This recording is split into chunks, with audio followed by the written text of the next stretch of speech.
Hi everyone. I would like to share the details of my mini camper van build with you. If you find my video interesting, please like it, share it with your friends, and subscribe to the channel as there are more episodes coming.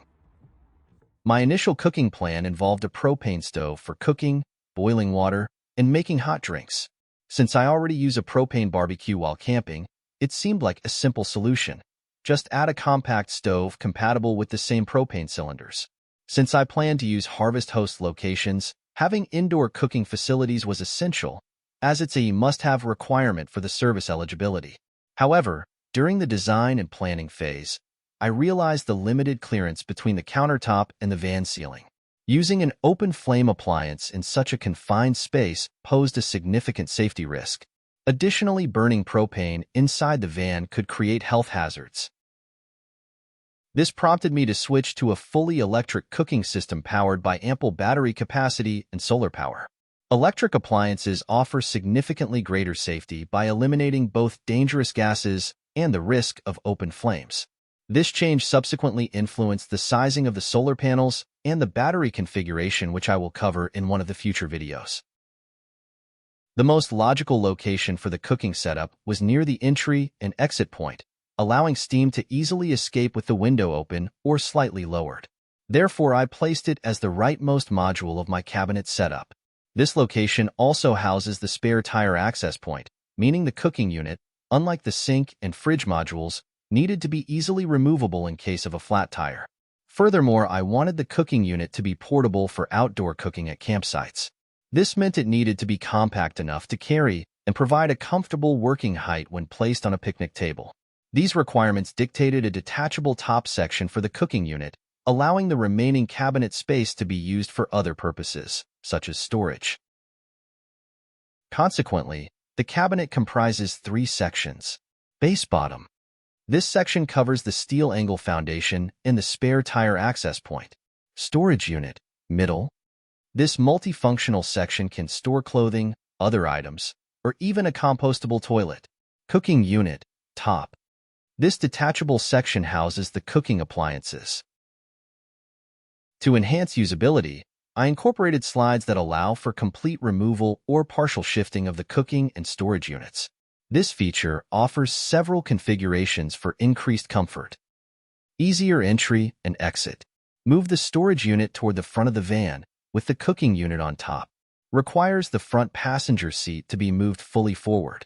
This configuration provides the following benefits. Creates more space for entering and exiting the van, ideal for extended parking or campsites. Provides additional legroom when the bed is set up, facilitating easier entry and exit. More convenient cooking.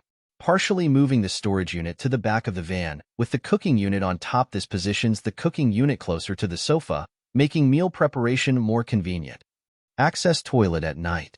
Moving the storage unit toward the front of the van, with the cooking unit removed. The cooking unit can be placed on the front passenger seat or on top of the fridge cabinet. Requires the front passenger seat to be moved fully forward.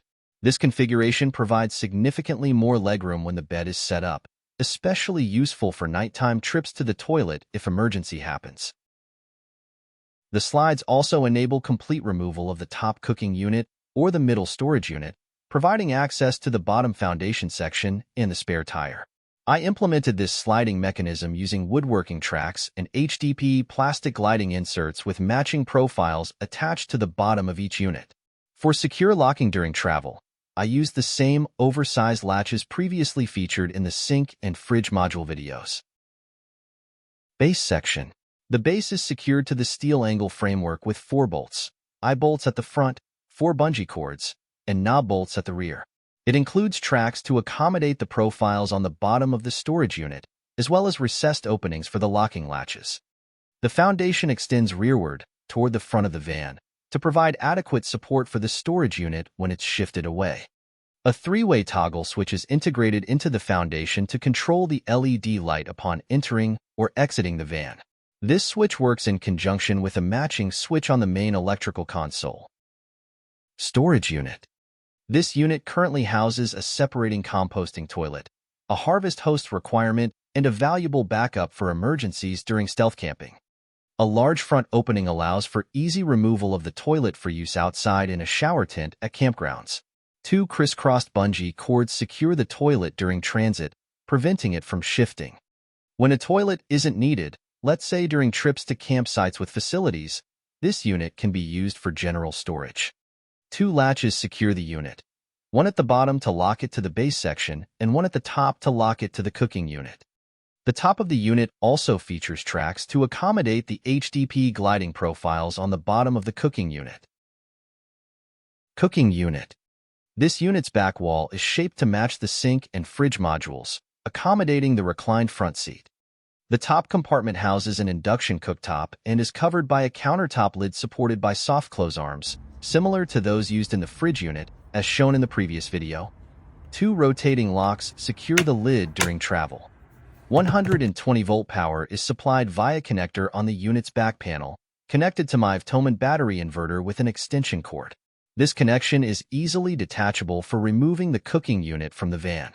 An additional 120-volt outlet on the right side wall allows for plugging in appliances like an electric kettle or panini press. However, I must be careful not to operate the induction cooktop and another appliance simultaneously to avoid overloading the inverter. Beneath the cooktop is a drawer with a locking mechanism that stores cooking set and an electric kettle. I was fortunate to find push-to-open drawer slides, which create a clean drawer face without the need for handles or protruding locks. This is especially important given the cooking unit's placement near the van's entry and exit point, where any protrusions would be obstructive. Here are some extra features built into the cooking and storage module. A recent addition is a shoe tray holder, designed to store ABS plastic trays for muddy or wet shoes upon entering the van. These trays are then stored under the bed to keep the interior clean and let the shoes dry overnight. Previously, we kept shoes under the van to protect them from rain, but wind and rain still occasionally left them wet and cold. Umbrella holder. During a trip to the Canadian Rockies in late September 2024, we experienced several days of rain and nighttime temperatures around 2 degrees Celsius at Kicking Horse Campground. We realized the need for some form of shelter at the entry door to prevent rain from entering the van while putting on or taking off shoes and jackets. I considered various options, including roof-mounted canopies. However, I needed something lightweight and easily removable. Then I had an idea. A large IKEA umbrella, which is about 130 centimeters or 52-inch diameter, would be ideal. At only $7 Canadian, it was also a very budget-friendly solution. The challenge was how to use it hands-free while dealing with shoes. Remembering the umbrella holders used on golf carts, I found a suitable model and bolted it to the cooking unit wall. When not needed, the holder collapses downward, staying out of the way during cooking. When it rains, the umbrella can be easily deployed in the holder, providing shelter while entering or exiting the van. Towel holder. A removable and adjustable towel holder is mounted on the front of the cabinet. It can be easily relocated to the fridge cabinet or the folding table. The holder accommodates varying cabinet wall thicknesses and is also length adjustable. Garbage bag. We previously used a plastic garbage bag that simply hung on the floor, which was unsightly. Traditional garbage cans, even small ones, proved too bulky for the limited space, constantly obstructing movement in the van and interfering with the bed-to-sofa conversion. I then found an ideal solution. This fancy garbage bag with a magnetic closure and a built-in light that activates upon opening. I further modified it by adding an extra magnet on its back and put a metal disc on the toilet wall for secure mounting. This solution put our garbage management to a new level. There are a few potential areas of improvement of the cooking and storage module. Replace HDP inserts with metal. While developing the sliding mechanism for the units, I couldn't find suitable metal inserts for the tracks I chose, even on Amazon or AliExpress. I suspect these types of tracks are designed for use only with matching track bolts, which I attempted to use but found difficult to align when connecting the units. As a result, I fabricated the matching inserts from HDP blocks.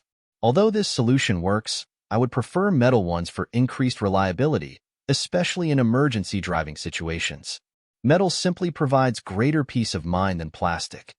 Add storage unit drawer. Storage unit currently houses the toilet, but this space can be repurposed for other items when toilet facilities are available at campsites. While packing cubes or storage boxes could be used to organize it, I believe a large drawer with a face covering the current opening would be the ideal solution. I intend to use the same locking drawer slides as in the cooking module for a consistent and secure design. Cover up openings around the induction stove. I'm considering covering the openings around the induction cooktop to hide exposed wiring. However, the supporting arms restrict the available space for a cover, and the cooktop's angled control panel further complicates this. This makes adding a full countertop-style cover less practical. Leveling feature for the stove. As mentioned in my previous video about the van's floor, the incline toward the front can make cooking, especially frying, challenging due to oil pooling on one side of the pan. I initially considered building a leveling mechanism into the cooking unit to compensate for this. However, recent trips have shown this isn't a significant issue, so I will most likely skip this feature, as it would require extensive modifications to the cooking unit's top section. Next, episode number 7, Electrical Module. I will cover the following topics. Challenges with space to fit electrical components. How comes I have 2 batteries, and what are the benefits? Why I chose specific eco-worthy battery model. What features Renogy charger provides.